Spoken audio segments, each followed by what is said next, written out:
Hello friends, my name is Khan and once again welcome back to my YouTube channel Karim classes.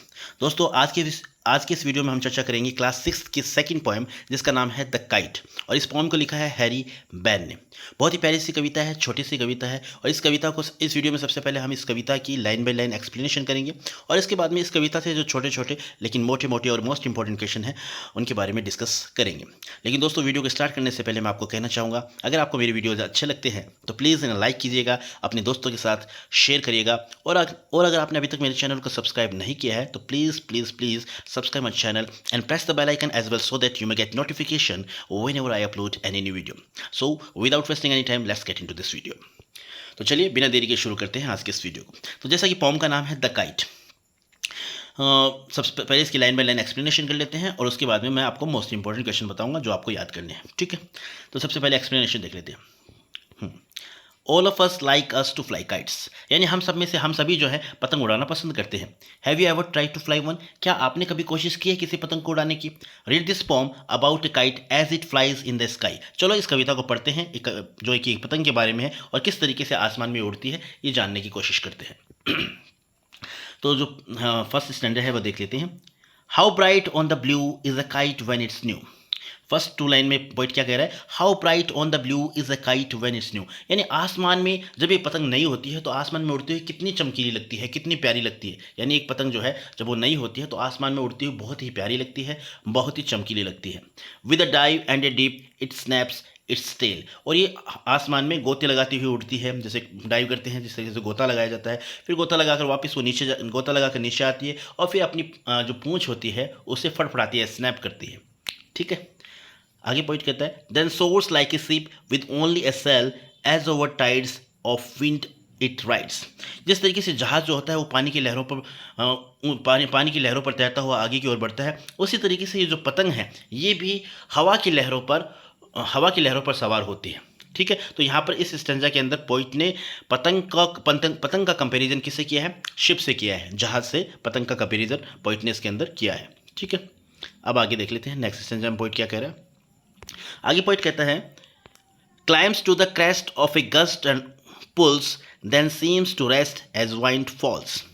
यानी फिर क्या कहता है कि जब हवा तेज चलती है, हवा का झोंका इसे मिलता है तो हवा का झोंका पकड़ ये क्या चलती है, आसमान की ऊंचाई पर चली जाती है और अपने आप को क्या करती है, खिंचाव पैदा कर लेती है। और खिंचाव पैदा करने के बाद में फिर क्या होता है, then seems to rest as wind falls. और जब हवा धीरे धीरे कम होती है तो फिर क्या होता है, ये ऐसा फिर क्या होता है, इसे देखकर ऐसा लगता है जैसे ये अब आराम की अवस्था में है। ठीक है, वेन स्ट्रिंग गोस लेग, और जब हम इसका धागा जो स्ट्रिंग होता है, धागा जो होता है उसे ढीला छोड़ते हैं, you wind it back.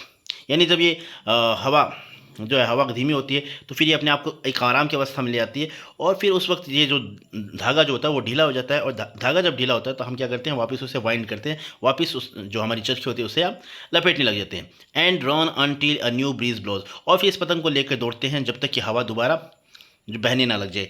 And its wings fill and up it goes, और जब हवा बहती है और इसके पंखों में वापस हवा बढ़ जाती है तो फिर हवा पाकर दोबारा ये क्या करती है, आसमान में ऊपर की तरफ चली जाती है। आगे पॉइंट क्या कहते हैं, how bright on the blue is a kite when it's new. देखो कितनी चमकीली लगती है, कितनी प्यारी लगती है। एक पतंग जब नई होती है और आसमान में उड़ती है तो वो कितनी सुंदर लगती है, ऐसी बात ये पोइट कह रहा है। बट अ रेगुलर थिंग, लेकिन एक बहुत ही खराब चीज़ है इसके बारे में, वो क्या है, यू नेवर विल सी, आप कभी भी देखना नहीं चाहोगे। क्या चीज़ है वो? When it flaps on a string, यानी जब ये धागे में फंस जाती है, धागे में फंसकर फड़फड़ाती है। In the top of a tree, यानी किसी पेड़ के ऊपर शिखर पर जाकर ये फंस जाती है और धागे में जाकर उलझ जाती है और वहाँ पर जब फड़फड़ा कर फट जाती है तो वो चीज़ कोई भी पसंद नहीं करेगा, ये बात पोइट कहना चाहता है। तो इस तरीके से एक काइट के बारे में पोइट ने काइट पर जो कविता लिखी और बताया कि किस तरीके से पतंग आसमान में उड़ती है, कितनी अच्छी लगती है, कितनी चमकीली लगती है। जिस तरीके से जहाज़ पानी की लहरों पर दौड़ता है उसी तरीके से ये हवा की लहरों पर दौड़ती है। और जब हवा तेज़ होती है तो आसमान की शिखर पर पहुँच जाती है और जब हवा कम होती है तो ये वापस अपने आप को आराम की अवस्था में ले आती है। ठीक है, और सबसे ख़राब चीज़ इस पतंग के बारे में यही है कि जब ये आज किसी पेड़ के टॉप पर, किसी पेड़ के शिखर पर जाकर फंस जाती है, वहाँ पर फड़फड़ा कर फट जाती है, तो जो उसे उड़ाने वाला है उसे काफ़ी दुख पहुँचता है। तो ये बात इस पोएम के अंदर पोइट ने बताया है। अब देख लेते हैं इस पोएम के मोस्ट इंपॉर्टेंट क्वेश्चंस। छोटे छोटे क्वेश्चन है तो देख लेते हैं कौन कौन से क्वेश्चन है जो आपको याद करने हैं। पहला क्वेश्चन बनता है with what is the kite compared here, यानी इस पोएम के अंदर काइट को किससे कंपेयर किया गया। तो मैंने आपको बताया था सॉरी द कोट, ये कोट गलत लिखा गया, तो काइट है KIT, ठीक है।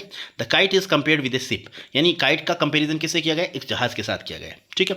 सेकंड क्वेश्चन हमारा है when is a kite bright, यानी पतंग जो है कब चमकीली होती है, तो कब होती है, a kite is bright when it is new, एक पतंग चमकीली तब होती है जब वो एकदम नई होती है, ठीक है।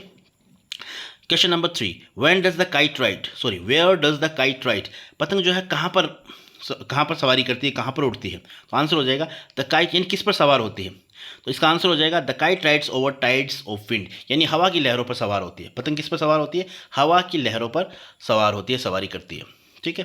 नेक्स्ट क्वेश्चन हमारा है when does the kite seem to rest, यानी पतंग जो है कब ऐसा लगता है कि ये आराम की अवस्था में है, तो इसका आंसर हो जाएगा when the wind falls it seems to rest, यानी जब हवा धीमी हो जाती है तो ऐसा लगता है कि पतंग जो है वो आराम की अवस्था में है। अब नेक्स्ट क्वेश्चन देख लेते हैं। नेक्स्ट क्वेश्चन हमारी ये रही, when do you wind the string, when do you wind the string, यहाँ पर विंड, ये विंड हवा का मतलब नहीं, यहाँ का मतलब है वाइंड, मतलब लपेटना किसी चीज़ को, तो इसका क्वेश्चन का मतलब हुआ when do you wind the string, यानी आप धागे को कब लपेटते हैं, तो आंसर हो जाएगा when string goes slack we wind it back, यानी जब धागा ढीला पड़ जाता है तब हम उसको वापस अपनी चक्री में लपेट लेते हैं, वाइंड अप कर लेते हैं, ठीक है। नेक्स्ट क्वेश्चन है when does the kite go up, अब पतंग जो है कब ऊपर जाती है, तो आंसर हो जाएगा the kite goes up when a new breeze blows, जब नई हवा एकदम बहती है, नई हवा बहती है तब पतंग जो है वो ऊपर जाती है। और लास्ट क्वेश्चन है what is the regular thing, regular thing क्या है अबाउट काइट, काइट पतंग के बारे में रेगुलर थिंग क्या है, तो वो है when A kite flaps on the top of a tree, जब एक पेड़ के ऊपर शिखर पर जाकर काइट फंस जाती है, फड़फड़ाती है, it is a regular thing about kite. तो ये बहुत ख़राब चीज़ है काइट के बारे में, और कोई भी नहीं चाहेगा, कोई भी उड़ाने वाला, पतंग उड़ाने वाला ये नहीं चाहेगा कि उसकी पतंग जो है पेड़ के टॉप पर जाकर कहीं जाकर फंस जाए और फड़फड़ाए और फट जाए। तो ये थे मोस्ट इंपॉर्टेंट क्वेश्चन। मुझे उम्मीद है आपको ये वीडियो पसंद आया होगा, और दोस्तों अगर आपको ये वीडियो अच्छा लगा है तो प्लीज़ इसे लाइक, शेयर और सब्सक्राइब जरूर करिएगा, क्योंकि आपका एक लाइक, एक शेयर और सब्सक्राइब मुझे मोटिवेट करता है। जल्दी मुलाकात होगी नई वीडियो में, नए चैप्टर के साथ। Till then take care of yourself, keep watching, keep learning, keep smiling, keep growing, and once again thank you so much for watching this video till the very end. Have a nice day.